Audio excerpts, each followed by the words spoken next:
दान देने के लिए धन नहीं है, कोई बात नहीं। हवन यज्ञ करने के लिए धन नहीं है, कोई बात नहीं। भंडारा करने के लिए धन नहीं है, कोई बात नहीं। किसी भूखे को खाना खिलाने के लिए धन नहीं है, कोई बात नहीं। लेकिन जो मैं आपको बता रहा हूं, यदि आपने यह कर लिया तो ईश्वर आपसे प्रसन्न हो जाएंगे। एक बार की बात है, एक गरीब महिला बस में चढ़ी। उसके कपड़े पुराने और फटे हुए थे, बाल बिखरे हुए थे और शरीर से वह कमजोर लग रही थी। जैसे ही उसे बस में सीट मिली, वह चुपचाप जाकर बैठ गई।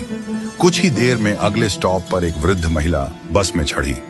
उस गरीब महिला ने बिना देर की अपनी सीट उस वृद्ध महिला को दे दी और खुद खड़ी हो गई। जब वृद्ध महिला अपने स्टॉप पर उतरी तो वह वापस अपनी सीट पर बैठ गई।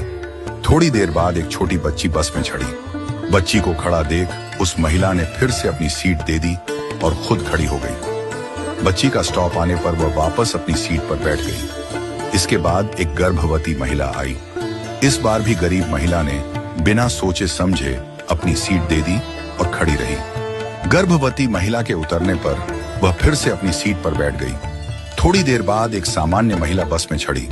वह न वृद्ध थी, न बच्ची, न गर्भवती, पूरी तरह स्वस्थ लग रही थी। फिर भी गरीब महिला ने अपनी सीट छोड़ दी और उस महिला को बैठा दिया।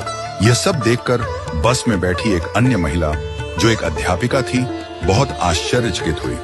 उसने सोचा, वृद्ध महिला, बच्ची और गर्भवती महिला के लिए सीट छोड़ना समझ में आता है, लेकिन एक सामान्य महिला के लिए बार बार सीट छोड़ने का क्या कारण हो सकता है। जब बस अपने आखिरी स्टॉप पर पहुंची तो अध्यापिका ने गरीब महिला से पूछा, बहन, मैंने देखा कि आप बार बार अपनी सीट दूसरों को दे देती हैं। आपका भी उतना ही हक है सीट पर बैठने का, फिर आप क्यों खड़ी हो जाती हैं?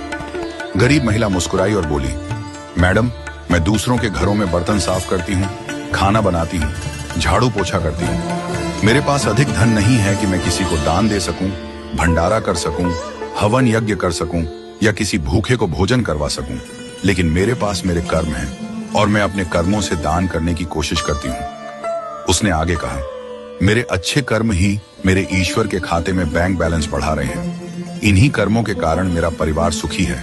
मेरे बच्चे पढ़ाई करते हैं, मेरा पति मेहनती और समझदार है। हमारे पास बहुत अधिक नहीं है, पर जो है उसमें हम खुश हैं। जब मैं अपने आसपास देखती हूँ तो पाती हूँ कि लोग कितने दुखी हैं, लेकिन मेरे अच्छे कर्मों की वजह से दुख मेरे जीवन में नहीं आता।